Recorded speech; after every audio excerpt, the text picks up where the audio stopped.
25. Anas turun dari kasur tanpa semangat. Ia melirik jam yang sudah menunjuk pada angka 7.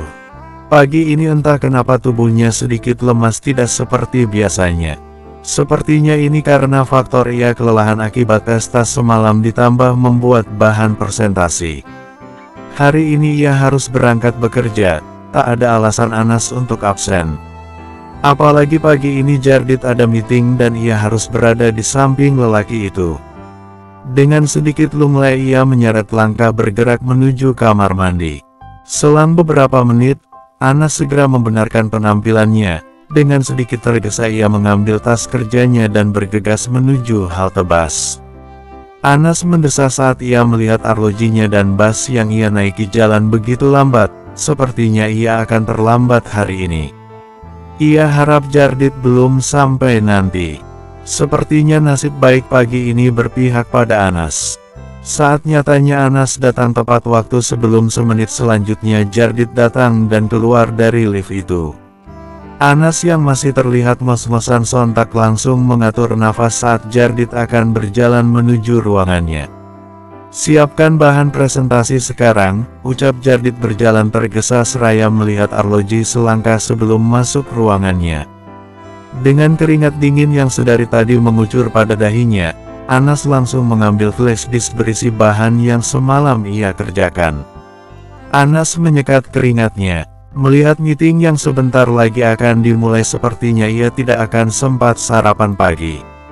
Semoga ia bisa bertahan dengan perut kosongnya ini. Jardit keluar dari ruangannya seraya sibuk menjawab ponsel yang sudah ada di telinganya. Ia berjalan menuju lift dengan tangan yang bergerak menyuruh Anas segera bergegas mengikuti pergi bersama. Lantas Anas mengikuti Jardit di belakang dengan membawa agenda dan beberapa dokumen di tangannya. Dalam lift menuju ruang meeting Anas berdiri menyenderkan tubuh pada dinding lift. Badannya bertambah lemas, perutnya sudah mulai terasa sakit. Sedangkan Jardit masih sibuk menjawab ponselnya. Anas semakin menggigit bibirnya sekedar menahan nyari perutnya sebisa mungkin tidak meringis. Jardit memutuskan sambungan pada ponselnya, lalu memasukkan ponsel tersebut pada sakunya. Sebelum melangkah lanjut masuk ke ruang meeting ia sedikit membenarkan dasi dan mengancingkan jasnya kemudian melirik Anas yang berdiri di belakang dengan cepat. Lalu lanjut melangkah masuk ke dalam ruang tersebut. Mendadak obrolan di ruang meeting terhenti saat Jardit masuk. Sudah ada 3 klien dari perusahaan yang berbeda kini menatap Jardit dan langsung membenarkan posisi duduknya masing-masing. Kemudian menyambutnya dengan sopan. "Maaf saya terlambat," ucap Jardit pada orang dalam ruangan tersebut. Suara deheman Jardit membuat Anas yang sedari tadi menunduk menahan nyeri di perutnya sontak segera tahu saat tatapan Jardit sudah mengkonfirmasikan pada Anas untuk memasang flash disk pada laptop yang sudah disiapkan. Sedikit terburu-buru Anas melangkah pada meja tersebut. Melihat 3 klien dan Jardit yang menatapnya membuat Anas sedikit gugup saat akan memasukkan flash disk pada laptop di hadapannya. Dan ia semakin gugup saat tak kunjung menemukan lubang flash disk laptop tersebut. Tiba-tiba keringatnya mengucur deras, ekspresi wajahnya sudah semakin memucat, tangannya bergetar hebat. Apalagi nyeri perutnya semakin membuat ia tak fokus. Jardit mengerutkan alisnya melihat Anas sedikit kesusahan dan sudah bergetar. Melangkah ke samping Anas, setelah melihat wanita itu tak kunjung selesai memasang flash disk. Dengan cepat ia mengambil flash disk tersebut dan segera memasangkan pada laptop di hadapan Anas. Anas menegang mendengar Jardit berdeham kecil. Ia lalu menyingkir dari hadapan laptop tersebut, dan langsung Anas balas dengan menundukkan kepala seraya meminta maaf sambil berusaha menghapus cucuran keringat di keningnya. Kemudian dengan buru-buru Anas mengambil tempat kedua sebelah kanan pada meja kursi meeting tersebut. Jardit memulai presentasi itu dengan serius. Membahas progres proyek yang akan segera launching di Singapura dalam waktu dekat ini. Tidak lupa ia juga membahas topik keuntungan berinvestasi pada perusahaan yang dipimpinnya sekarang. Lain dengan Anas yang kini terus mencoba fokus mendengarkan dan juga menahan nyeri perutnya. Ia semakin menggigit bibirnya saat kini kepalanya sudah terasa pusing. Refleks ia memangku kepalanya dengan kedua tangan dan menghembuskan nafas panjang. Hal tersebut tak luput dari pandang Jardit yang menatapnya di depan. Saya kira meeting hari ini cukup sampai di sini. Untuk pembahasan selanjutnya bisa kita atur ulang pertemuan lagi dan terima kasih atas waktunya. Jardit menutup meeting tersebut dengan sopan. Membuat bingung para klien. Maaf Pak Jardit, kenapa meeting kali ini cepat sekali? Bukannya banyak yang harus dibahas? Tanya salah satu klien tersebut. Saya ada keperluan dan mendesak, jawab Jardit dengan tenang. Klien tersebut saling menatap bertanya-tanya. Memang keperluan seperti apa yang buat Pak Jardit tidak seperti biasanya? Sepertinya kucing saya sedang sakit dan saya yakin sekarang dia sedang menahan ringisannya, ucap Jardit menatap Anas yang menggigit bibir. Terlihat keringat mengucur di kening wanita itu sedari tadi.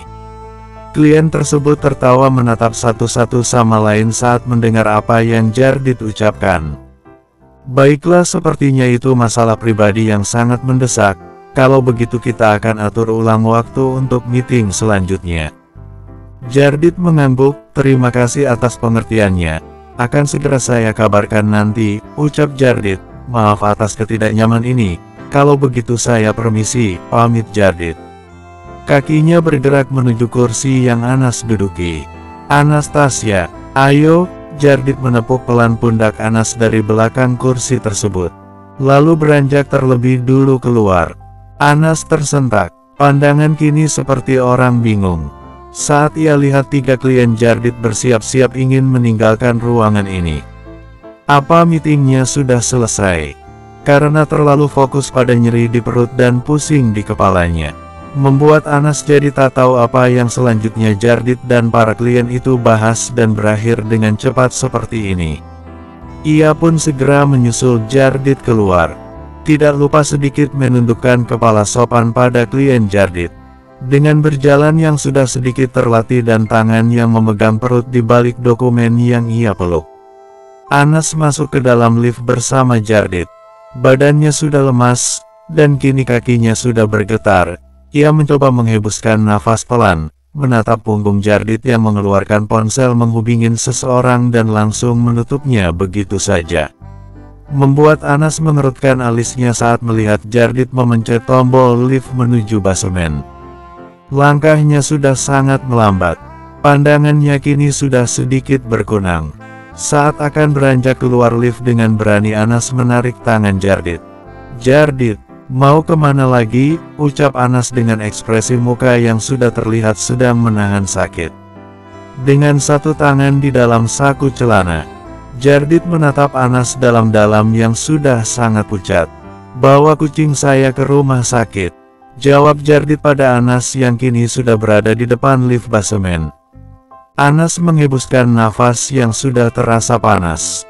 Ia semakin mengeratkan cekalan pada tangan Jardit, dan kini tubuhnya sudah sangat lunglai.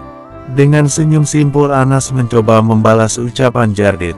Kalau gitu aku. Dan tiba-tiba ia langsung terjatuh tepat di hadapan Jardit yang langsung menangkapnya dalam pelukannya. Bersambung 26. Dengan sigap Jardit menangkap tubuh Anas yang sedari tadi sudah sempoyongan di depannya. Ia tahan tubuh itu dengan satu tangan. Bisa ia rasakan suhu panas sangat tinggi pada tubuh tersebut. Saat ia lihat kembali wajah wanita itu, yang ternyata sudah sangat pucat dan tampak sedang menahan sakit. Bersamaan dengan datangnya Vele yang tadi ia telepon untuk membawa mobilnya. Tanpa berpikir panjang ia segera membawanya masuk ke dalam mobil. Dengan Vele yang membantu Jardit membawakan barang Anas yang terjatuh. Jardit memundurkan kursi penumpang ke belakang agar wanita itu nyaman. Ia pun langsung duduk di kursi setir. Mendengar ringisan dari wanita di sebelahnya membuat Jardit semakin panik dan langsung mengendarai mobil tersebut dengan laju yang sangat cepat. Jardit menghembuskan nafas panjang. Di lorong rumah sakit ia hanya duduk sendiri, masih melihat pintu ruang UGD yang tertutup saat wanita itu sudah dibawa ke dalam. Ia harap tak ada kabar serius untuknya. Pikirannya semakin kalut saat kembali mengingat wanita itu menahan ringisannya sejak meeting berlangsung tadi. Semua itu membuat Jardit menjadi tak fokus, apalagi melihat wajah wanita itu sudah pucat dengan keringat yang sudah bercucuran tadi. Jardit sempat mengira jika wajah pucat wanita itu hanya karena dia tak memakai makeup dan keringat pada keningnya keluar akibat panik menjelang meeting. Namun Jardit salah saat mendengar ringisan wanita itu saat meeting dan terlihat wanita itu sudah memegang kepalanya semakin membuat Jardit yakin jika wanita itu sedang tak sehat. Dan sampai pada akhirnya wanita itu tumbang dalam pelukannya ditambah dengan tubuh wanita itu yang sangat panas, membuat Jardit menjadi semakin khawatir. Seorang dokter yang keluar dari pintu itu membuat Jardit langsung berdiri menghampiri. "Bagaimana keadaannya, Dok?" Terdengar dokter menghela nafas. "Sudah saya kasih pereda nyeri dan sepertinya istri Bapak kelelahan. Dilihat nyeri pada perut sepertinya asupan makannya kurang teratur membuat mahnya kembali kambuh," ucap dokter. "Kita akan memeriksanya lebih lanjut setelah ia sadar, jadi untuk sementara ia harus dirawat inap terlebih dulu. Besok kita akan segera memeriksanya lagi." "Baiklah kalau begitu, saya setuju istri saya dirawat inap," jawab Jardit dengan nada lelah. Dokter itu mengangguk. "Suster, tolong segera pindahkan ke ruang rawat inap," pinta dokter pada salah satu suster di sampingnya. "Kalau begitu saya permisi," pamit dokter pada Jardit dan kembali ke dalam ruangannya. "Untuk pembayaran administrasinya mari ikut saya," ajak suster padanya sekalian menyiapkan kamar untuk Anas. Setelah selesai dengan urusan administrasi dan kamar untuk Anas, Jardit membuka pintu dan masuk ke dalam ruangan tersebut. Kini jam sudah menunjukkan pukul 2 siang. Sepertinya tak mungkin Jardit kembali ke kantor untuk melanjutkan pekerjaannya. Sedangkan melihat wanita itu yang kini tengah terbaring di ranjang dengan selang infus yang sudah terpasang, mana mungkin ia tega untuk meninggalkannya. Jardit melepaskan jasnya, membuang jas itu pada sofa, melipat lengan kemejanya hingga siku, kemudian ia mengambil ponsel pada saku celananya dan langsung menghubungi seseorang. "Tolong ambil alih sisa pekerjaan saya hari ini. Jika memang ada yang butuh persetujuan saya, kamu bisa hubungin saya, dan jika ada yang meminta sesuatu tanggapan saya kamu bisa langsung ambil bagian," ucap Jardit pada asisten direktur kepercayaannya. "Baik Pak, kira-kira sampai kapan saya harus ngehandle ini?" tanya asisten sedikit gugup. "Tak biasanya dia dapat tugas sisaan seperti ini." "Saya belum tahu, ada urusan yang harus saya selesaikan sekarang. Akan saya kabarkan kamu lagi jika urusan saya masih atau belum selesai." "Baik Pak Jardit, saya mengerti." Jardit langsung mematikan sambungan telepon itu. Ia melangkah ke sebuah kursi yang berada tepat di samping ranjang Anas. Ia menarik kursi tersebut dan terduduk dalam diam. Pandangannya terfokus menatap Anas yang terbaring lemah tak sadarkan diri. Refleks ia merapikan helaian rambut yang tertempel dan sedikit basah akibat keringat dingin di kening wanita itu. "Bodoh," desis Jardit seraya membenarkan letak selimut pada tubuh itu dan kembali menatap wanita di hadapannya. "Kenapa kamu selalu ceroboh, Anas? Kenapa enggak bilang kamu sakit? Kenapa harus kamu tahan dan berakhir seperti ini?" oceh Jardit pelan dalam sepinya ruangan. Ia mengelus kening wanita itu dengan lembut. "Saya pikir setelah insiden semalam kamu bisa berubah lebih baik. Ternyata saya salah, untuk menjaga kesehatanmu sendiri saja kamu enggak bisa." Jardit memejamkan mata dan menghela nafas lelah. "Bagaimana seandainya saya tidak menerima pertunangan ini? Saya yakin tak ada yang mau bersamamu jika kamu seceroboh ini." Jardit meraih jemari lemah itu ke dalam genggamannya. "Kenapa kamu selalu berhasil buat saya khawatir, Anas?" Jardit masih menatap wajah wanita yang tertidur itu dengan dalam. Tiba-tiba sebuah perasaan yang sangat familiar kini menyelip pada dadanya. Dengan segera ia mengalihkan tatapannya. Ini belum saatnya ia merasakan perasaan itu lagi, apalagi terhadap wanita yang tertidur pulas di hadapannya ini. Kenapa kamu selalu menjadi masalah dalam hidup saya, Anastasia? Jardit meremas jari lemah itu pada genggamannya. Kenapa ia menjadi seperti ini?